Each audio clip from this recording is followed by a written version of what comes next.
सबसे पहले ये वीडियो देखिए, वीडियो को स्किप बिल्कुल भी नहीं करना है, क्योंकि ये इस वीडियो में आपको कुछ ना कुछ सीखने मिलने वाला है।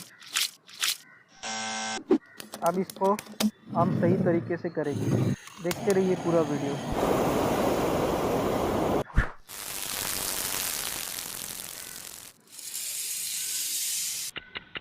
वीडियो पसंद आए तो लाइक ज़रूर करें।